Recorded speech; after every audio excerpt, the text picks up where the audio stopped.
Hi everyone, thank you for inviting me to present at Cosyne this year. My name is Danique Jeurissen and I'm a postdoc in the Shadlen lab. Today I'll be presenting a project that came out of a collaboration between the Zylberberg, Wolpert and Shadlen labs. Anne is the person who collected the data with the human subjects and she'll be joining us for the Q&A session today. So imagine we're on a hike together and suddenly an animal appears. If it is a lion walking towards the right, we may want to hide behind that big tree on the left. But if it is a deer, we may not be in immediate danger. In other words, it's not just the direction of the animal's movement that will determine our behavior, but we also want to look at the animal's color to determine what we should do. And as speed is of the essence, we would ideally make these two decisions simultaneously. Now in this example, the decision about the direction of motion is independent of our decision about color. To make a decision about the conjunction of these two features, the lion is walking towards the right, we need to combine evidence along two feature dimensions. Today we'll talk about how two decisions can be combined. Now I live in a place where I do not encounter any lions. What I do see daily are moving dots. But we can still ask the same question here about the direction of motion and the dominant color. And that is exactly what we did in the lab to answer the question, how do we make double decisions about motion and color? We use a reaction time version of a random dot motion task. Subjects report a conjunction of motion and color in a four-way choice. They choose left and blue, left and yellow, right and blue, or right and yellow. Human participants hold a handle that they move to indicate their choice. We use a robotic interface to constrain the movement to the relevant diagonal paths. If our video connection is working well, you should see that in this example, the dots are moving towards the right and are in majority blue. So subjects then indicate a correct answer by moving the handle to the right blue target. The participant is in control of the stimulus duration. The dots will disappear once the movement is initiated, and we measure both choice and reaction time. Importantly, the subjects need to complete both decisions before they can indicate their answer. Across trials, the difficulty level of motion and color varies independently. We collected data from 8 participants in this experiment. They each completed at least 2,000 trials.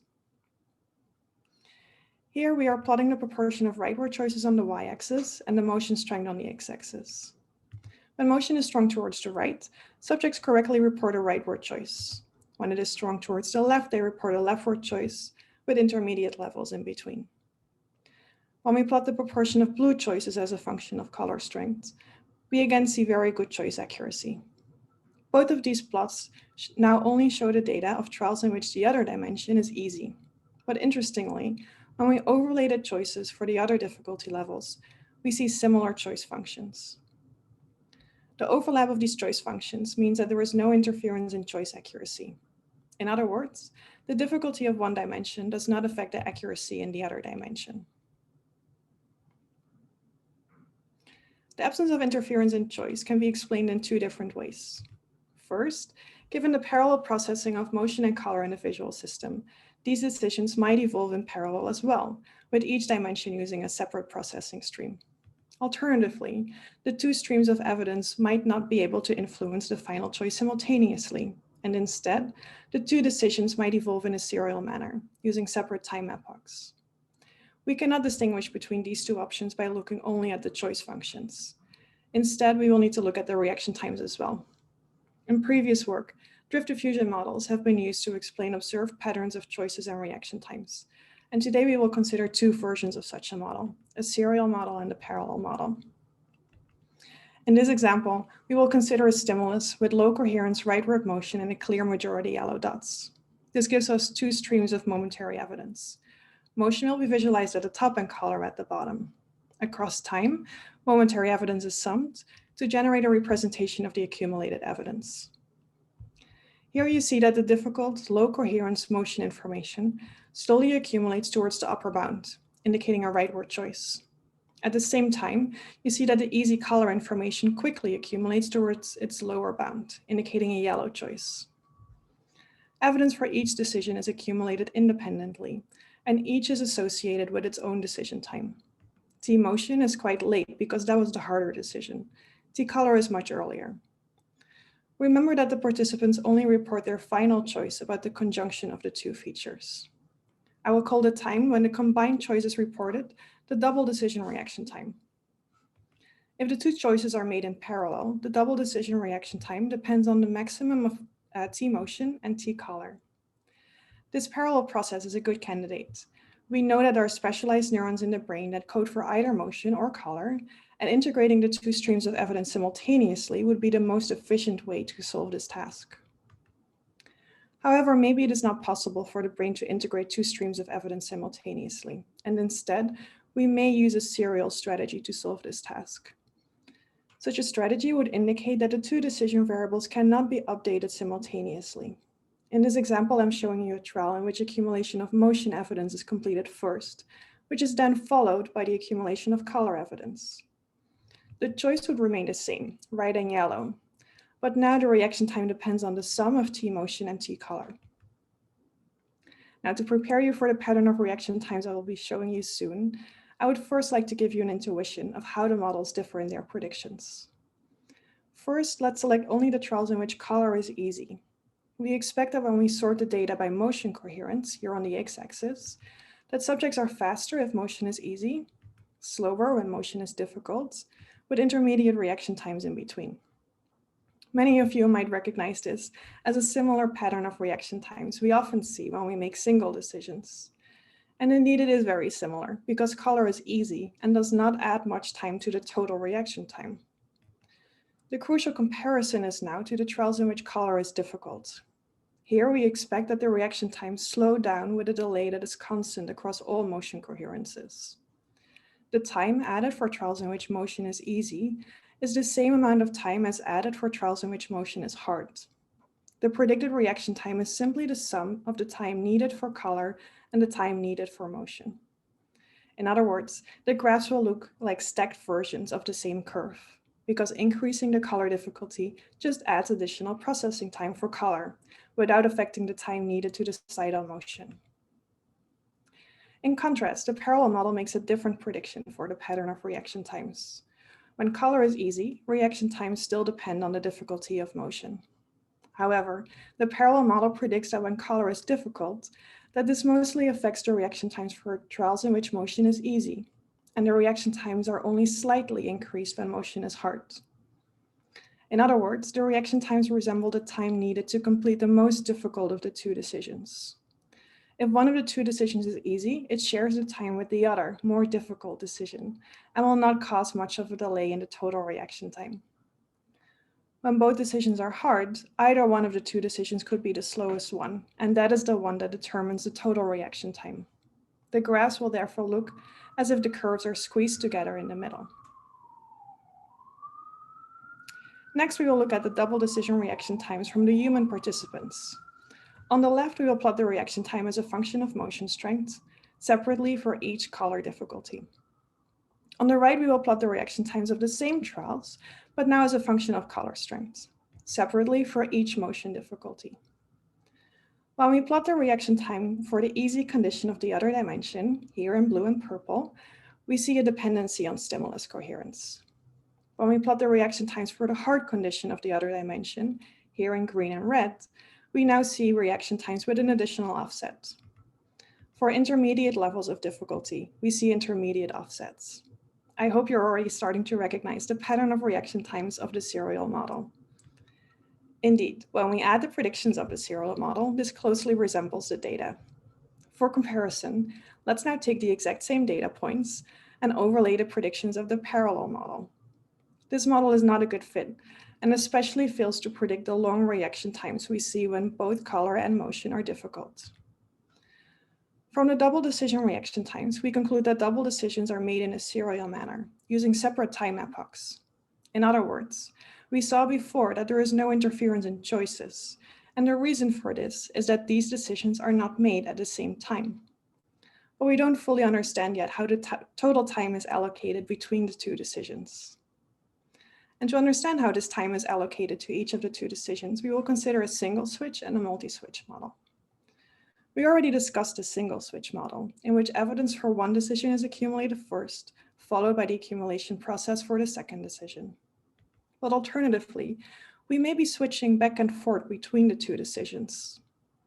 First accumulating a little bit of motion evidence, and then, While holding on to the accumulated motion information, we would accumulate evidence for the color decision, and then switching back and forth between them until one finishes. From then on, the remaining time will be devoted to the unfinished dimension. Regardless of whether you finish one decision and then the other, or you alternate back and forth, the prediction for the reaction time remains the same. It is still the sum of t color and t motion. To distinguish between the two possibilities, we need to know when the first decision finishes. But with the unimanual version of the task, we do not have access to this information. We therefore designed a bimanual version of the task. So to get access to the information about when the first decision finishes, we ask the same participants to perform the double decision task again, but now using two hands. In this example, the decision about color will be indicating by moving the left arm up or down, while the decision about motion will be indicated by moving the other arm towards the left or right. Participants are encouraged to report each of the decisions whenever they are ready. This stimulus doesn't disappear from the screen until the second response is initiated. And in addition to giving us information about when the first decision finishes, this experiment has an additional advantage. It allows us to test whether two decisions can be made in parallel if the motor outputs are independent. Participants may then be able to keep the two streams of visual information and the two motor plans separate, which might be the optimal condition to allow for parallel processing. But consistent with the first experiment, we find that subjects still process the two decisions in a serial way. Similar to the type of data we looked at for the unimanual task, we will first look at the time point at which both decisions are completed. Data will be plotted in the same format as before, but now we will look at the reaction time of the second arm that moves.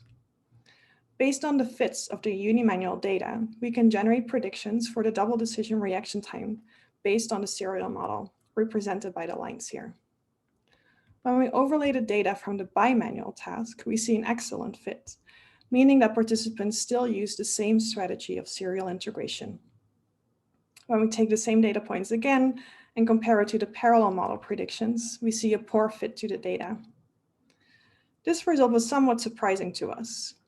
Even when the circumstances are optimal for parallel processing, with the two streams of visual information and the two motor outputs separated, the decisions are processed in a serial way. So our task may have revealed a fundamental limitation in processing multiple decisions that is not due to generating the motor response. Now that we've examined the time that it takes to complete both decisions, we can now look at the first decision to address the question whether subjects complete one decision and then the other, or whether they switch back and forth. First of all, both models predict the same double decision reaction times, which indeed we've already confirmed for the bimanual dataset. The single switch model predicts that the time it takes to report the first choice, which I will call RT1, does not depend on the difficulty of the second choice. The multi-switch model predicts that RT1 is modulated by the difficulty of the other choice. To fit these two models, we added two parameters. The first one is the probability of starting the process with integrating the motion information. The second parameter is the frequency of switching between the two decisions.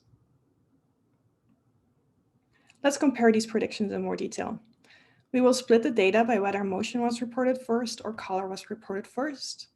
And on the y-axis, I will plot the response time of the decision that was reported first. On the left as a function of motion strength, on the right as a function of color strength. The single switch model predicts that if motion is reported first, the response time will depend on motion strength. If we would plot the same data as a function of color strength, we would see no dependence on color coherence. Now, when color is reported first, we would see the reverse pattern. RT1 would not depend on motion strength, but would depend on color strength. In contrast, the multi-switch model, RT1 would depend on both the motion and the color strength because they share the time, and we would see a similar pattern when color is reported first. The data matches the blue lines, meaning that we see strong support for the multi-switch model. This suggests that participants switch back and forth between the two decisions. So from the study I presented today, we conclude that multiple decisions about one object are made in a serial manner. Next, double decisions are serial even when motor outputs are independent. And we think that the seriality is due to the fact that the two decision variables cannot be updated simultaneously. And from looking at when the first decision finishes in the bimanual task, we conclude that participants switch back and forth between the two decisions. So thinking back of the example where we encounter a lion in the forest, we cannot decide on the animal's direction of motion and its color at the same time.